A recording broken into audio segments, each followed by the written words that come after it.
วยำเฮาสองก็ตึกล้อมรักหากันต่างหักอ่อนมาเหมือนเตหักเตแลถึงที่พ่อแม่พี่น้องผู้เยาว์ถึงที่ใดก็ตั้งเสียงหูแลเอาต่างหักมานั้นขึ้นหมดหายโมเฮาหากันมาหลายปีโอ้มาลืมเยาว์หือ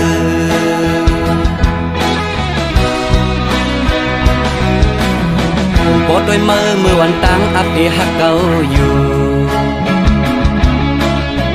ปอเก่าหักมาเยาถึงมาซ้ำขึ้นยาน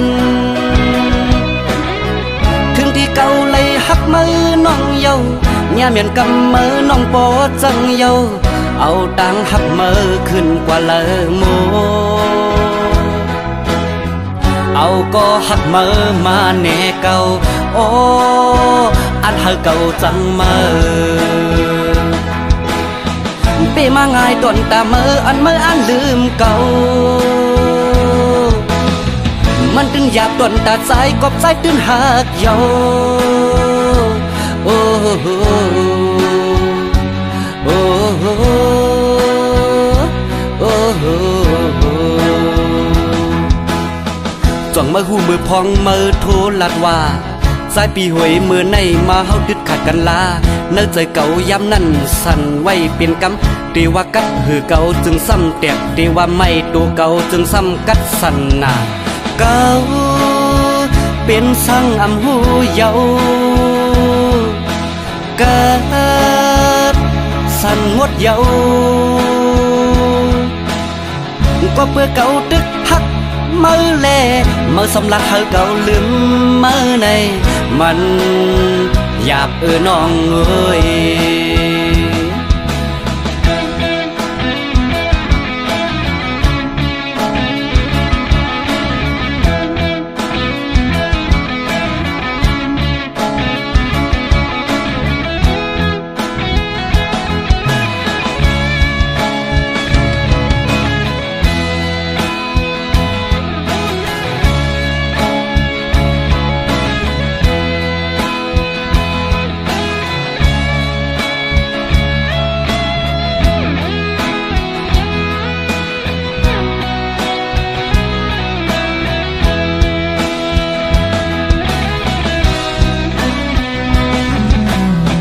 ข้าวยำเฮาสองก็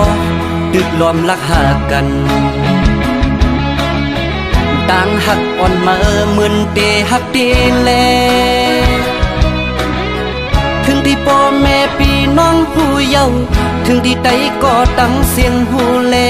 เอาต่างหักมานั้นขึ้นหมดหายโมเฮาหากันมาหลายปีโอ้มาลืมเยาหือ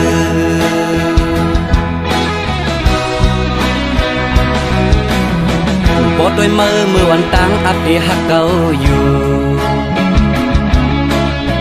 ปอเก่าหักมาเยาถึงมาซ้ำขึ้นยานถึงที่เก่าเลยหักมือน้องเยาเนี่ยเหมือนกำมือน้องปอจังเยาเอาตังหักมือขึ้นกว่าเลยโมเอาก็หักมือมาแน่เก่าโอ้อันหักเก่าจังมือเปมาง่ายต้นตามืออันลืมเก่ามันตึงหยาบต้นตาใจกบใจตื้นหักเยาโอ้โหโอ้โหโอ้โหจ้องมือหูมือพองมือโทรลัดว่าสายปีหวยมือในมาเฮาดึดขาดกันลาเนื้อใจเก่าย้ำนั่นสั่นไว้เป็นกำเตีว่ากัดหือเก่าจึงซ้ำแตกเตีว่าไม่ตัวเก่าจึงซ้ำกัดสั่นหนาเก่าเป็นสั่งอำหูเยาเกิดสั่นงดเยา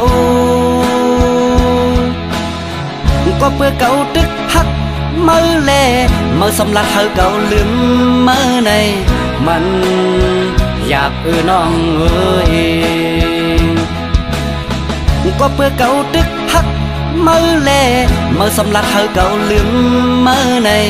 มันอยากน้องเอ้ย